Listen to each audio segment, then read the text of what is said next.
क्या आपने कभी सोचा है कि साल 01010001 से पहले की दुनिया कैसी थी, जब ना तो कोई कैलेंडर था ना ही कोई घड़ी थी। तब लोग समय को कैसे मापते थे, उन्हें कैसे पता चलता था कि कब कौन सी फसल बोनी है और कब कौन सी फसल काटनी है। इंसानों के इतिहास में एक वक्त ऐसा भी था जब इस धरती पर कोई तारीख नहीं थी, ना साल था ना महीना। फिर भी कुछ लोग जानते थे कि कौन सा दिन शुभ है और कौन सा दिन सबसे भयानक। और क्या आपने कभी सोचा है कि कैलेंडर में एक साल 365 दिनों का ही क्यों होता है और साल में 12 महीने ही क्यों होते हैं? इस सवाल का जवाब इतना आसान नहीं, क्योंकि इस सवाल का जवाब विज्ञान और प्राचीन सभ्यताओं की जड़ों में छुपा है। इस वीडियो में हम समय में पीछे चलेंगे, बहुत पीछे, वहाँ जहाँ ना कोई कैलेंडर था ना कोई तारीख, जहाँ समय को देखा नहीं जाता था बल्कि महसूस किया जाता था। क्योंकि ये सिर्फ समय की कहानी नहीं है, ये इंसान की सोच, उसकी कल्पना और उसके अस्तित्व की कहानी है। और एक चेतावनी, इस वीडियो में आप जो कुछ भी जानने वाले हैं वो शायद आपकी आज की समय की सोच को पूरी तरह से बदल दे। नमस्कार दोस्तों, मैं हूं श्याम तोमर, स्वागत करता हूं आपका इस वीडियो में। एक सवाल जो इतिहासकारों से लेकर वैज्ञानिकों तक किसी के पास उसका पूरा जवाब नहीं है। सवाल ये नहीं है कि इंसान ने घड़ी कब बनाई, सवाल ये है कि जब घड़ी नहीं थी तो तब समय चलता कैसे था। कल्पना कीजिए, आपकी आंख एक ऐसी दुनिया में खुलती है जहां कोई तारीख नहीं होती, कोई सोमवार नहीं, कोई नया साल नहीं और ना ही घड़ियां या कैलेंडर। आपको नहीं पता आज कौन सा दिन है या यहाँ तक कि साल कौन सा है। तो आपके लिए वो दुनिया कैसी होगी? आप अपनी यात्रा या कोई मीटिंग कैसे प्लान करोगे? आप अपना जन्मदिन कब मनाओगे? आप नए साल का जश्न कब मनाओगे? आप ये कैसे तय करोगे कि कब आपको कोई त्योहार मनाना है? लेकिन जब आप अपने आसपास के लोगों को देखते हो तो आप देखते हो कि फिर भी लोग जी रहे हैं, खेतों की बुवाई कर रहे हैं, भविष्य की भविष्यवाणियां कर रहे हैं, युद्ध की तारीख तय कर रहे हैं। अब सवाल ये उठता है कि जब 1 जनवरी 0001 भी नहीं आया था, तब इंसान समय को कैसे समझता था? उनके पास कोई डिजिटल घड़ी नहीं थी, लेकिन वे फिर भी जान लेते थे कि कब कौन सा त्योहार मनाना है। कैसे? क्या उन्होंने सितारों से बात की थी या कोई और रहस्यमय तरीका था जिससे वे वक्त को पकड़ पाते थे? कुछ लोगों का मानना है कि हमारे पूर्वजों के पास कोई छुपा हुआ ज्ञान था जिसे वक्त के साथ खो दिया गया। क्या हम उस ज्ञान को वापस खोज पाएंगे? क्या कभी आपने ये महसूस किया है कि घड़ी की टिक टिक असल में आपकी रूह पर एक कैद है? हम सोचते हैं कि हम समय को मापते हैं, लेकिन क्या सच ये नहीं कि समय हमें मापता है? हम मानते हैं कि समय की शुरुआत 1 जनवरी 0001 से हुई थी, लेकिन वो सिर्फ वो पल था जब इंसानों ने उसे बांधने की कोशिश की थी। असल में समय उससे बहुत पहले श्वास ले चुका था, पर उसकी भाषा कोई नहीं जानता था। हजारों साल पहले जब इंसान आसमान की ओर देखते तो उन्हें कुछ बदलाव महसूस होते, जैसे रात में चांद का दिन प्रतिदिन छोटा या बड़ा होना, दिन में सूरज का एक दिशा से निकलकर दूसरी दिशा में अस्त होना, रात में तारों की स्थिति का बदलना। आसमान में होने वाले ये बदलाव कुछ और नहीं बल्कि समय की अनुभूति थे। ऐसा पहली बार था जब उन लोगों ने समय को पहचानने और उसे जानने की कोशिश की थी, लेकिन सवाल ये था कि वो इस वक्त को कैसे बांधें। अब उसे चाहिए था कोई ऐसा तरीका जिससे वो इस वक्त को छू सके, उसे स्थिर कर सके और उसके अनुसार चल सके। और यहीं से शुरुआत हुई इंसान के पहले टाइम मशीन की, जिसे आज हम घड़ी बोलते हैं। वो कोई धातु की घड़ी नहीं थी, ना ही कोई कंपास, वो थे महज पत्थर। आप सोच रहे होंगे कि पत्थर वो कैसे समय को माप सकते हैं, लेकिन इसका जवाब और भी अजीब है। प्राचीन सभ्यताओं ने ऐसे विशाल पत्थरों को खड़ा किया जिन्हें किसी दिशा में नहीं बल्कि सूरज की परछाई के हिसाब से लगाया गया था। हर दिन सूरज अलग कोण से निकलता था और जैसे जैसे दिन बीतते तो पत्थरों की परछाई भी बदलती जाती। लेकिन साल के एक खास दिन वो परछाई ठीक उसी बिंदु पर गिरती थी जिस पर हजारों किलो के वो पत्थर रखे गए थे। आप इसे क्या कहोगे, एक संयोग या किसी रहस्य की कुंजी? ब्रिटेन का स्टोनहेंज दुनिया का सबसे प्रसिद्ध प्राचीन कैलेंडर है, जिसके द्वारा उन्होंने समय को मापने की कोशिश की थी। ब्रिटेन की एक खुली जमीन पर खड़े हैं विशाल पत्थर जो एक गोल घेरा बनाए हुए हैं, और वो पत्थर बस यूं ही नहीं रखे गए बल्कि उन्हें बहुत सोच समझ कर रखा गया था। हर साल 21 जून को सूरज ठीक उन्हीं पत्थरों के बीच से निकलता है और 21 दिसंबर को वहीं डूबता है। ये था उनका तरीका मौसम और समय को मापने का। कोई घड़ी नहीं, कोई कैलेंडर नहीं, बस सूरज और पत्थर। साल 2022 की एक स्टडी के मुताबिक स्टोनहेंज में लगे बड़े पत्थर शायद साल के 365 दिनों को दर्शाते हैं, बिल्कुल एकदम हमारे आज के कैलेंडर की तरह। इसमें हर एक पत्थर एक दिन या सप्ताह को दर्शाता है। शायद यही पत्थर उनके लिए समय बताने वाले पहरेदार थे। तो अगली बार जब आप स्टोनहेंज की तस्वीरें देखें तो उसे सिर्फ पत्थरों का ढांचा मत समझिए। ये एक प्राचीन वैज्ञानिक चमत्कार था, एक अद्भुत कैलेंडर जो समय को पत्थरों में कैद करता था। लेकिन क्या आप जानते हैं कि भारत में भी ऐसे कई स्थान हैं जहां सूर्य के साथ जुड़ा हुआ गणित हजारों साल पहले इस्तेमाल किया गया था। भारत में मंदिर केवल पूजा के स्थान नहीं थे, बल्कि वे समय के केंद्र थे। आपको क्या लगता है कि कोणार्क का सूर्य मंदिर सिर्फ पूजा के लिए बना था, या फिर वो एक प्राचीन टाइम मशीन था जो समय और साल दोनों गिन सकता था? समंदर की लहरों से कुछ किलोमीटर दूर उड़ीसा में एक मंदिर है जिसे लोग सूर्य देव का रथ बोलते हैं। कोणार्क का सूर्य मंदिर इस तरह से बना है कि साल के 2 विशेष दिनों पर सूर्य की किरणें उसके गर्भगृह में ठीक उसी तरह प्रवेश करती हैं जैसे कोई वैज्ञानिक प्रयोगशाला में प्रकाश को नियंत्रित करता है। सूर्य देव के रथ में 12 पहिए, 7 घोड़े और एक रहस्य जो सदियों से छुपा हुआ है।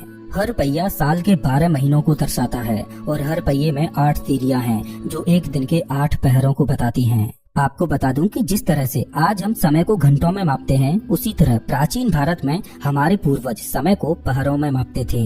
अब सुनिए एक कमाल की बात। इन पहियों पर सूरज की छाया गिरती है और इससे दिन का समय मापा जा सकता है। जिस समय दुनिया घड़ी बनाना भी नहीं जानती थी, उस समय हमारे पूर्वज पत्थरों से समय को पढ़ रहे थे। ये कोई कला नहीं थी, बल्कि ये विज्ञान था, और वो भी हमारे ही देश की जमीन पर। ये सिर्फ कला नहीं थी, ये टाइम इंजीनियरिंग थी। कल्पना कीजिए कि आप 5000 साल पहले के किसी कबीले में हैं। आप जवान हैं और आपको बताया गया है कि जैसे ही सूर्य की परछाई उस तीसरे पत्थर को छूती है, तभी अगली ऋतु शुरू होगी। कोई घड़ी नहीं, कोई मोबाइल अलर्ट नहीं, बस एक परछाई, और उस पर आपकी पूरी सभ्यता का भविष्य निर्भर करता है। अब सवाल ये आता है कि प्राचीन समय में पत्थर भी समय की भाषा बोलते थे, लेकिन क्या वो भाषा आज भी जीवित है, या हमने उस ज्ञान को खो दिया है और अब हम सिर्फ मशीनों पर ही भरोसा करने लगे हैं? जब प्राचीन मानव ने पहली बार आकाश की ओर देखा तो उसने महसूस किया कि कुछ है जो रोज बदलता है। हर रात चांद एक नया रूप धारण करता, एक पतली रेखा से लेकर एक चमकते गोले तक, और फिर धीरे धीरे मिट जाता। ये बदलाव सिर्फ सौंदर्य नहीं था, ये था समय का पहला संकेत। हजारों साल पहले जब न तो घड़ियां थीं और न ही तारीख हैं, तब इंसानों ने चांद को समय मापने के उपकरण के रूप में अपनाया। चांद का 29.5 दिनों का एक पूरा चक्र, अमावस्या से पूर्णिमा और फिर पूर्णिमा से अमावस्या, यही बना दुनिया का पहला कैलेंडर, जिसे लूनर कैलेंडर बोला जाता है। भारत में पंचांग प्रणाली में तिथि और पक्ष जैसी संकल्पनाएं चंद्र गति से जुड़ी थीं। यह कैलेंडर केवल समय की माप नहीं था, यह सामाजिक, धार्मिक और कृषि जीवन का आधार बन गया। त्योहार, व्रत, विवाह सब चांद के अनुसार तय होते थे। लेकिन चांद के अलावा एक और खगोलीय शक्ति समय को दर्शा रही थी, सूर्य। सूर्य का एक चक्र लगभग 365 दिन लंबा होता है। वो स्थिर था, सटीक था। यही कारण था कि मिस्र और रोमन सभ्यताओं ने सौर कैलेंडर को अपनाया। अब सवाल उठता है कि एक तरफ चांद था जो 29.5 दिनों में अपना एक चक्र पूरा कर रहा था, तो दूसरी ओर सूर्य था जिसको अलग अलग ऋतुओं के एक चक्र को पूरा करने में लगभग 365 दिन लग रहे थे। तो ऐसे में कौन सा कैलेंडर अधिक प्राकृतिक था? लेकिन भारत ने दोनों के बीच संतुलन बनाया। चंद्र और सौर दोनों को मिलाकर एक कैलेंडर बनाया जिसे लूनी सौर कैलेंडर बोला जाता है। और इस कैलेंडर में हर 32.5 महीनों में एक अधिमास जोड़ा जाता है, यानी एक महीना अलग से जोड़ा जाता है ताकि चंद्र वर्ष सौर वर्ष से मेल खा सके। इसे समझने के लिए प्राचीन विद्वान खगोलीय गणनाओं का प्रयोग करते थे। आज के समय में वैश्विक व्यापार और तकनीक के लिए सूर्य पर आधारित कैलेंडर जरूरी है, लेकिन हमारी आत्मा और संस्कृति अब भी चंद्रमा की ओर झुकी है। इसीलिए होली, दीपावली, सभी त्योहार आज भी चंद्र तिथियों से तय होते हैं। जब पश्चिमी सभ्यताएं साल, महीनों और तारीखों को लेकर संघर्ष कर रही थीं, तब भारत के ऋषि समय को युगों में माप रहे थे। वे जानते थे कि समय केवल एक रेखा नहीं बल्कि एक चक्र है, और इसी चक्र को समझने के लिए उन्होंने रचा वेदांग ज्योतिष। यह सिर्फ एक ज्योतिष ग्रंथ नहीं था, बल्कि यह समय की वैज्ञानिक व्याख्या थी। इसमें पृथ्वी की गति, सूर्य की स्थिति, चंद्रमा की कलाएं, ग्रहों की चाल, सब कुछ जोड़कर एक जटिल लेकिन सटीक प्रणाली बनाई गई थी। ये गणनाएं इतनी सटीक थीं कि आधुनिक विज्ञान ने भी बाद में इन्हें सत्यापित किया। प्राचीन भारत में ऋषियों ने समय को सिर्फ पल नहीं माना, उन्होंने उसे ऊर्जा का प्रवाह समझा। आज जब हम घड़ी की ओर देखते हैं तो हम एक नंबर देखते हैं, लेकिन जब वे आकाश की ओर देखते थे तो उन्हें एक चक्र दिखता था जो जीवन, मृत्यु और पुनर्जन्म की लय को दर्शाता था। आज के समय में हर वर्ष की शुरुआत एक आतिशबाजी के साथ होती है। 1 जनवरी को हम जश्न मनाते हैं, गिनती करते हैं और मानते हैं कि समय ने एक नया चक्र शुरू किया है, जिसे हम नए साल की शुरुआत बोलते हैं। लेकिन क्या आपने कभी ये सोचा है कि ये तारीख आखिर आई कहाँ से? दरअसल 46 ईसा पूर्व में, यानी 1 जनवरी साल 0001 से 46 साल पहले जूलियस सीजर ने देखा कि रोमन कैलेंडर अराजकता में था। खेती के समय गड़बड़ा रहे थे, धार्मिक आयोजन बिगड़ रहे थे। इस समस्या को हल करने के लिए उन्होंने एक नया कैलेंडर प्रस्तुत किया, जिसका नाम था जूलियन कैलेंडर। इसमें 365 दिन और हर 4 साल में एक लीप ईयर जोड़ा गया। लेकिन यहाँ भी एक सवाल बचा रह गया, आखिर इस कैलेंडर की कहानी शुरू कहाँ से हो? मजेदार बात यह है कि सन 0000 जैसा कोई साल कभी था ही नहीं। सीधा 1 ईस्वी यानी 1 जनवरी साल 0001 को जूलियन कैलेंडर का प्रारंभ माना गया, जिसे ईसा मसीह का जन्म वर्ष कहा गया। और इस कैलेंडर में जनवरी के महीने को साल का पहला महीना माना गया। लेकिन ऐतिहासिक रिकॉर्ड्स बताते हैं कि ईसा का जन्म भी शायद इस कैलेंडर के लॉन्च होने से 4 से 6 साल पहले हुआ था। तो क्या ये सिर्फ एक धार्मिक धारणा थी जिसे पूरे संसार का कैलेंडर बना दिया गया?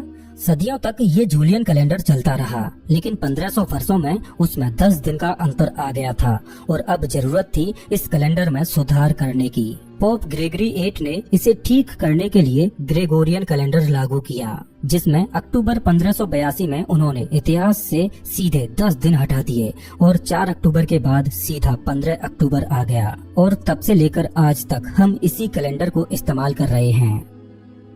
चलिए अब जानते हैं कि साल में 12 महीने और 1 महीना 30 दिनों का ही क्यों होता है, और जूलियन कैलेंडर में हर 4 साल में एक लीप ईयर क्यों जोड़ा जाता है, जिसमें फरवरी का महीना 29 दिनों का होता है। तो जैसा कि हमने अभी जाना कि प्राचीन समय में हमारे पूर्वजों ने चंद्र और सूर्य की चाल को समझकर ही कैलेंडर बनाए, तो हमें इस सवाल का जवाब भी चंद्र, सूर्य और पृथ्वी की चाल ही दे सकती है। तो इस सवाल का जवाब जानने के लिए पृथ्वी से ऊपर उठते हैं और अंतरिक्ष की ओर चलते हैं। जैसे ही अंतरिक्ष से हम पृथ्वी को देखते हैं तो हम देखेंगे कि पृथ्वी अपनी धुरी पर घूम रही है और हर एक 24 घंटे में पृथ्वी अपनी धुरी पर एक बार घूम जाती है, जिसे हम एक दिन कहते हैं। लेकिन साथ ही साथ पृथ्वी का चंद्रमा भी पृथ्वी की परिक्रमा कर रहा है। तो ऐसे में जब तक चंद्रमा पृथ्वी का एक चक्र पूरा करता है, तब तक पृथ्वी अपनी धुरी पर 29.5 बार घूम जाती है। मतलब 29.5 दिनों में चंद्रमा पृथ्वी की एक परिक्रमा पूरी करता है। इसे ही एक महीना बोला जाता है, जो कि 30 दिनों का होता है। जिस तरह चंद्रमा पृथ्वी के चारों ओर घूम रहा है, उसी तरह हमारी पृथ्वी भी सूर्य की परिक्रमा करती है। और जब तक हमारी पृथ्वी सूर्य की एक परिक्रमा पूरी करती है, तब तक पृथ्वी अपनी धुरी पर 365 बार घूम जाती है और चांद तब तक पृथ्वी की 12 परिक्रमा पूरी कर लेता है। इसी वजह से एक साल 365 दिनों का होता है और साल में 12 महीने होते हैं। लेकिन एक मजेदार बात यह है कि पृथ्वी सूर्य की एक परिक्रमा करते समय 365 दिन से 1/4 और ज्यादा घूम जाती है और 4 सालों में पृथ्वी पूरा एक दिन एक्स्ट्रा घूम लेती है। तो इस अतिरिक्त दिन को कैलेंडर में मैनेज करने के लिए 4 साल में एक बार लीप ईयर को जोड़ा गया, जिसमें फरवरी का महीना 29 दिन का होता है। आपको बता दूं कि हिंदू कैलेंडर, जिसे पंचांग बोला जाता है, वो चंद्र की चाल पर आधारित है, जो 29.5 दिन में अपना एक चक्र पूरा करता है और एक साल में 12 चक्र पूरे करता है। उस हिसाब से पंचांग कैलेंडर में एक साल 354 दिन का होता है। लेकिन सूर्य का एक साल 365.25 दिन में पूरा होता है। तो चंद्र कैलेंडर को सौर कैलेंडर के साथ मेल खाने के लिए उसमें हर एक 2.5 से 3 सालों में एक महीना अधिक जोड़ा जाता है, जिसे अधिक मास भी बोला जाता है। और ये भी बिल्कुल लीप ईयर की तरह ही है, जिसमें एक दिन नहीं बल्कि पूरा एक महीना ही जोड़ा जाता है। आज हम मॉडर्न टेक्नोलॉजी के साथ ये गणनाएं भली भांति कर सकते हैं, लेकिन सोचकर देखिए कि हमारे पूर्वजों ने हजारों साल पहले बिना किसी आधुनिक तकनीक के ये गणनाएं की थीं। इससे आप अंदाजा लगा सकते हो कि हमारे पूर्वजों के पास हजारों साल पहले भी खगोल विज्ञान का कितना गहरा ज्ञान रहा होगा। समय, जो कभी ऋषियों के लिए ब्रह्मांड की धड़कन था, वो अब एक कागज पर दर्ज नंबर बन गया है।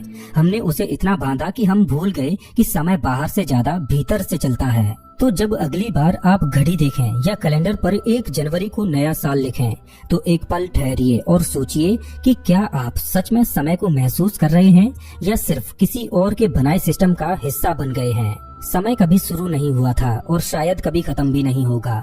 उसकी असली भाषा अब भी सितारों में छुपी है, चांद की चाल में, सूर्य की गर्मी में और आपकी धड़कनों में। 1 जनवरी 0001 बस एक तारीख थी और ये कोई नया कैलेंडर नहीं था।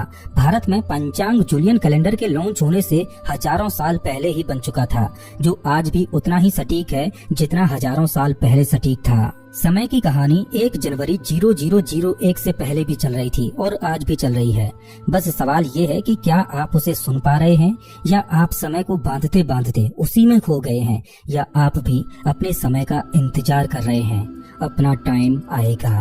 दोस्तों, अगर आपको ये वीडियो पसंद आया हो तो इसे लाइक जरूर करें ताकि ऐसे ही और वीडियोस बनाने के लिए मुझे मोटिवेशन मिले।